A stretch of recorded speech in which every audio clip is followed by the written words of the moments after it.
Séptimo, desalienta la lucha contra el fraude fiscal cuando hace la vida imposible al que cumple, más que no actuando sobre quien no paga. ¿Qué estrategias, señor presidente, propone este grupo parlamentario para la política económica y laboral a corto plazo?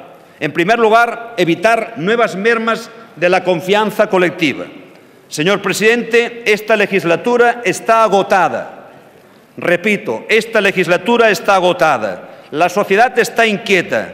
Tenemos un enorme capital laboral, pero ni hay trabajo ni hay perspectivas de reactivación del empleo a corto plazo. En cambio, nos falta capital y los mercados no invierten por falta de confianza. Como políticos, nuestro primer y principal objetivo para encender la luz de la esperanza en un país muy falto de ella es generar confianza, o mejor, evitar cualquier nueva erosión de la que tenemos. Ello corresponde en primer lugar al presidente del Gobierno, pero también al líder de la oposición, también a todos los que estamos en esta Cámara. El país necesita un horizonte medio plazo que este Gobierno ya no le puede ofrecer. Además, temo el periodo de parálisis que siempre transcurre entre los meses preelectorales y los meses postelectorales, que suelen ser de 8 o 9 meses perdidos.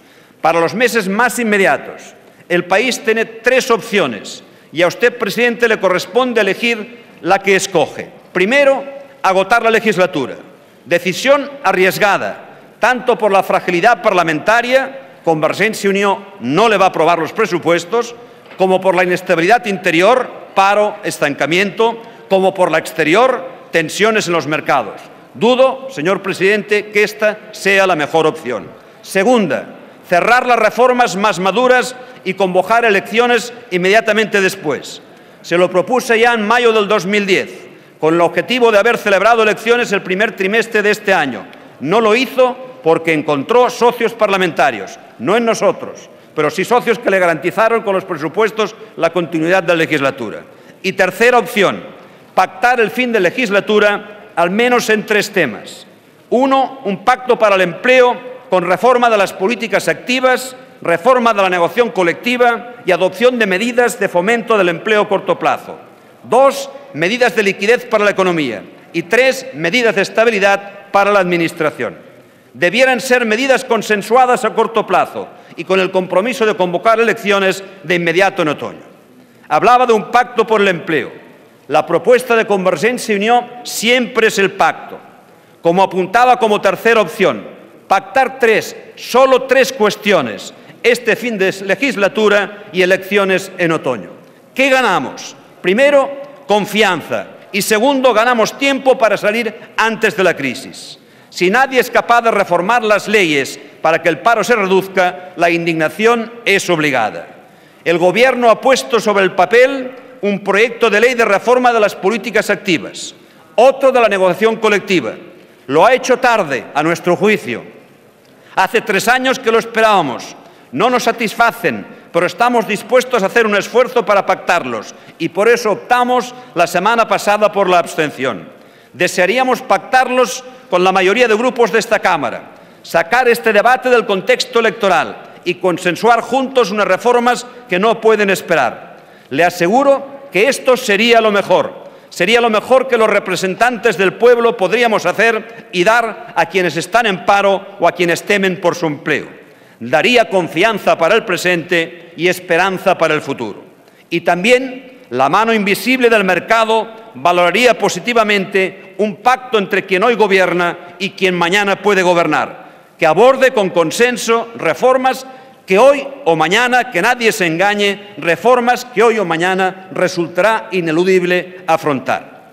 Desde la perspectiva de Convergencia y Unió, el pacto por el empleo es posible con 3 ejes, señor presidente: políticas activas, negociación colectiva, programa extraordinario para la creación de empleo a corto plazo. El objetivo es uno: volver a crear empleo y, en particular, para los jóvenes. ¿Qué es preciso para ello? Que las empresas pierdan el miedo a contratar, que cuando alguien pierde el empleo sean más importantes las ayudas para que volver a encontrar otro empleo, es decir, formación, acompañamiento, revisión en el fondo de la actual política de empleo, que el simple pago de la indemnización o la prestación por desempleo. Que las empresas apuesten por el contrato indefinido, Pero no obstante, si la coyuntura económica es desfavorable, la flexibilidad de ajuste de plantillas debe ser mayor que la que hoy rige con el contrato fijo. Que los salarios se vinculen a productividad y no solo a inflación. Que estimulemos más y mejor el empleo indefinido a tiempo parcial, como vía para el reparto del empleo. En España, a pesar del crecimiento que usted señaló, solo el 13% de los contratos son a tiempo parcial. En Alemania, Francia, Dinamarca, Gran Bretaña, Suecia y Noruega nos doblan. Y en Holanda llegan a un 48%, país que, por cierto, tiene la tasa de paro ideal, un 4% de paro en el mes de abril. Trabajamos aquí en España más y producimos menos. Y encima impedimos que lo irracional, que es que nuestros horarios permitan conciliar trabajo y familia.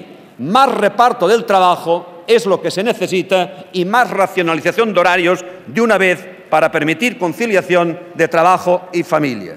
Que estimulemos también el teletrabajo, que exista una mayor flexibilidad interna, regulada en los convenios y una mayor prevalencia de los convenios autonómicos y de empresa. Que se prevean instrumentos eficaces de ayuda a los jóvenes que deseen crear su propio empleo. Ayudémosles a crear su empleo con ayudas financieras, fiscales y exenciones de la seguridad social, como reiteradamente ha expuesto y propuesto nuestro grupo parlamentario en esta Cámara. Que se estimule, señor presidente, la figura del autoemprendedor.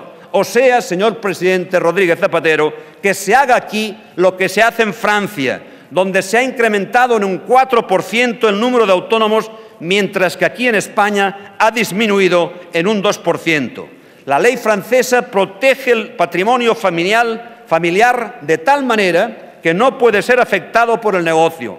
Establece una contabilidad y trámite muy simple para empresas hasta 20 trabajadores. Pueden acogerse a un forfait para el pago de cargas y prestaciones sociales y otros impuestos que no pagan en los meses que no tienen ventas, aunque conserven protecciones y prestaciones. Acordar medidas, decía, en segundo lugar, de liquidez para la economía. Ese sería el segundo eje del pacto de fin de legislatura. Corresponde, por tanto, tomar medidas de reforma del sistema financiero y de liquidez para la economía. Es cierto, y usted lo ha dicho, que se han hecho reformas en el sistema financiero. También es cierto, y usted lo recordó, que tenemos entidades de mayor tamaño y, en principio, con mayores posibilidades de capitalización, pero el tejido productivo y las familias tienen menos crédito que antes. El crédito es a la actividad económica lo que la sangre es al cuerpo. El crédito es el principal revitalizador del ciclo económico y la facilidad crediticia exagera las expansiones, mientras que la restricción del crédito deprime aún más las recesiones. El crédito vía ICO no funciona.